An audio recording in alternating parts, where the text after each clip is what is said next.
This is the Hernandez Govan trial, accused of being the mastermind in the death of rapper Young Dolph, a Illinois, Chicago-based rapper who was killed in 2021 in a hail of gunfire. A jury has come to a decision in this case.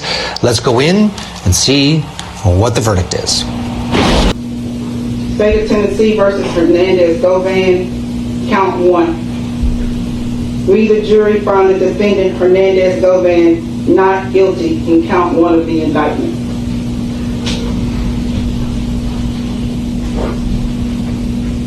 State of Tennessee versus Hernandez Govan, count 2. We, the jury, found the defendant Hernandez Govan not guilty in count 2 of the indictment. Ma'am. Court's in session. Ma'am. Ms. Johnson, is this your verdict? You think walking free from a murder trial is the ultimate victory? Think again. Because sometimes the most dangerous place you can be isn't behind prison bars.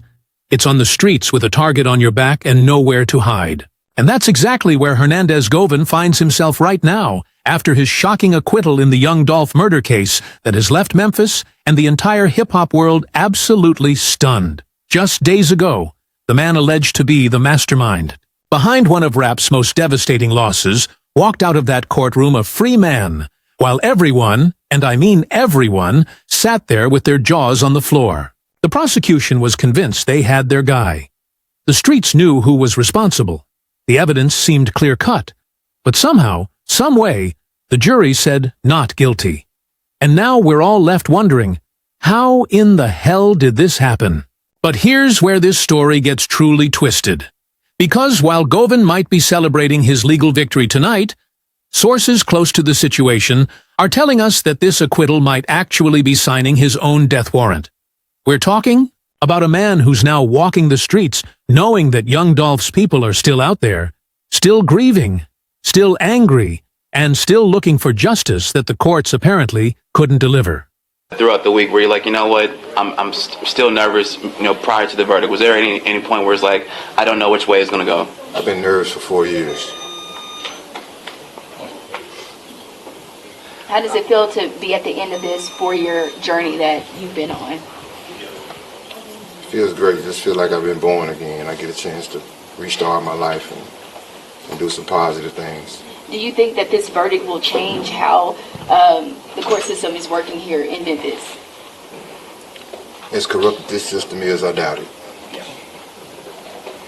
Mr. Aurora, do you think this verdict will change? So buckle up, because today we're diving deep into the most shocking not guilty verdict in recent memory, breaking down exactly how a prosecution that seemed rock solid completely fell apart, and why legal experts are saying this case exposes something much bigger and much more dangerous than anyone realized. We're talking about potential connections that go all the way up to CMG, Yo Gotti himself, and a conspiracy so deep that Govan might just be the smallest fish in a very deadly pond.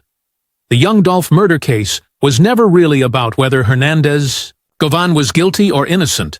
Let's be completely real here. Everyone in that courtroom, from the judge to the jury to the packed gallery, knew exactly what went down on that fatal November day in 2021.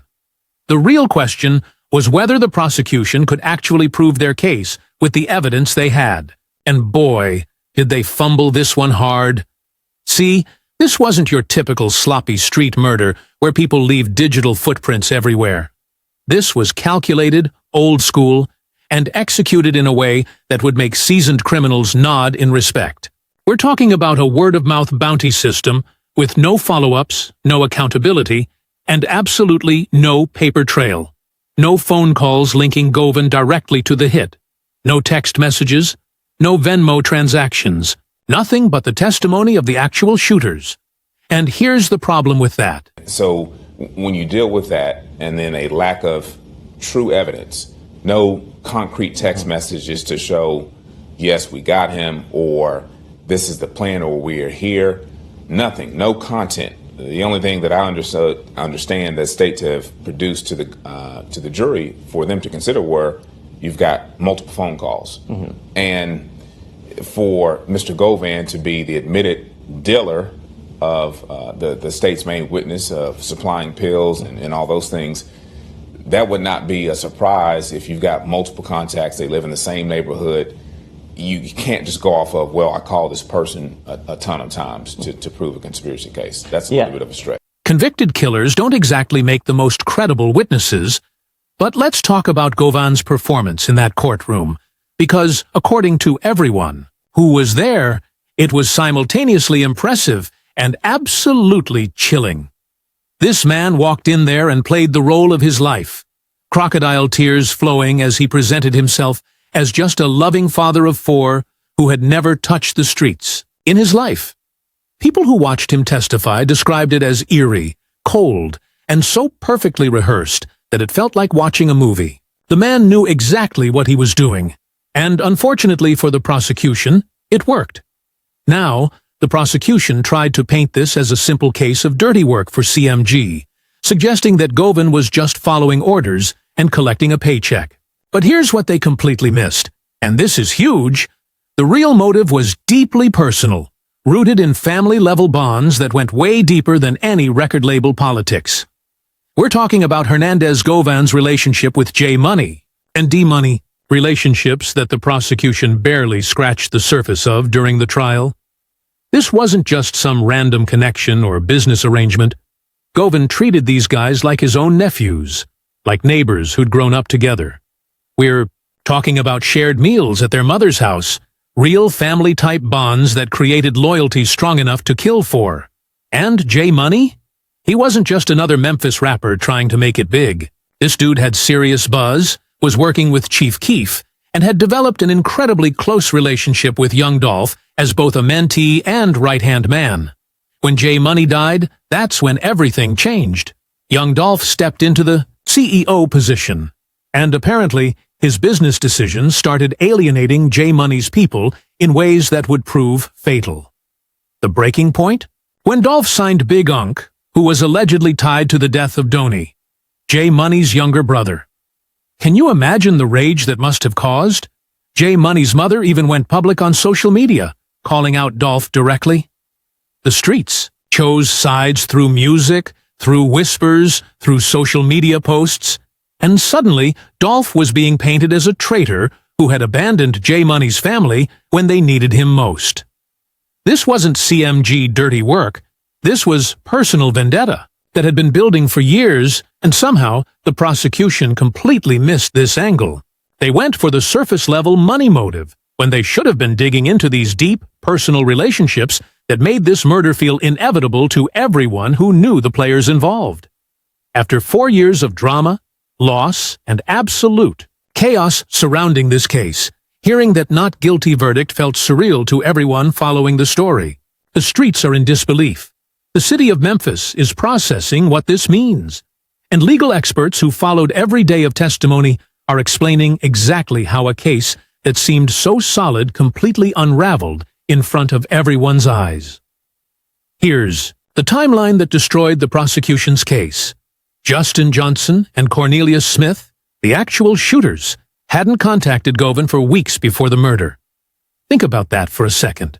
If you're planning a coordinated hit, wouldn't you expect constant communication leading up to the day? But there was nothing. No calls, no texts, no meetings. The defense successfully argued that this distance was intentional. Once the bounty was set at $100,000 on Dolph's head, it was open season for anyone willing to collect. And here's where it gets even more interesting. After the murder, the shooters contacted Big Jook first, not Govan. That detail alone probably created reasonable doubt in multiple jurors' minds. If Govan was really the mastermind, why weren't the shooters reporting back to him immediately after completing the job? The prosecution tried to use phone records showing calls between Govan and Johnson as evidence of conspiracy, but the defense absolutely destroyed this argument by pointing out that Govan was Johnson's drug dealer. Those calls could have been about anything: drugs, money, personal business, not murder planning. And during the crucial weeks leading up to the murder, and especially on the day of the murder itself, complete radio silence. No communication whatsoever. legal experts, are calling the prosecution's decision to proceed with such thin evidence a massive gamble that backfired spectacularly. But here's the theory that's really got people talking. This might have been intentional. Some sources are suggesting that going after Govan first was always meant to be a stepping stone to bigger fish, and his acquittal might actually make it easier to build cases against others who are higher up the food chain. The foundation of this entire case was witness testimony, and that foundation crumbled under cross-examination faster than a house of cards in a hurricane. Cornelius Smith, one of the main witnesses against Govan, is literally fighting his own murder charge. The man is obviously motivated to say absolutely anything that might help him avoid a life sentence. His credibility was shot before he even opened his mouth. Then there was the detective, whose credibility got completely destroyed during cross-examination, and Govan's girlfriend, whose testimony was basically worthless hearsay about money that could have come from anywhere. The prosecution built their entire case on the words of people who had every reason to lie, and the jury saw right through it. But here's the question that's keeping legal experts up at night. If they couldn't convict Govan with all this evidence and all these witnesses, how in the world would they ever be able to convict Yo Gotti? Because let's do some basic math here. Who had $100,000 just lying around to put on Young Dolph's head? Big Jook was successful, sure, but he wasn't throwing around that kind of money. The only person in this entire situation with that kind of bankroll was Yo Gotti. As the head of CMG, the likely power structure, according to street sources, had Gotti as the money man providing the funds, Big Jook handling recruitment and negotiations with the actual shooters, and Govan serving as the middle management, making sure everything got executed properly. But here's the problem for any future prosecution. There's absolutely no evidence tying Gotti to Smith, Johnson, or even Govan directly. Govan's defense team played this perfectly, portraying their client as the smallest pawn in a much bigger game. Their closing argument basically told the jury, why are you going after this man who doesn't have the resources to fight back when the real power players who could actually afford to put up $100,000 are sitting at home, never facing any charges? And psychologically, that argument probably resonated with jurors who could see that they were being asked to convict the lowest man on the ladder while bigger players remained untouched. It's a classic case of prosecutorial overreach meeting street-smart defense strategy. So now we get to the real question. What happens next for Hernandez Govan? Because while he might be legally free, street justice operates under completely different rules, and those rules don't recognize court verdicts. If Govan has any survival instincts whatsoever, he should be booking the first flight out of not just Memphis, not just Tennessee, but the entire United States. We're talking about Young Dolph's people, who have long reach and deep determination for retaliation, and they've already proven they're willing to wait years for the right opportunity. Look at the pattern that's already emerged. CEO Gizzle, who tried to introduce straight drop to CMG, ended up dead. Big Jook, who was allegedly the main recruiter for this entire operation, ended up dead. There's a clear pattern here.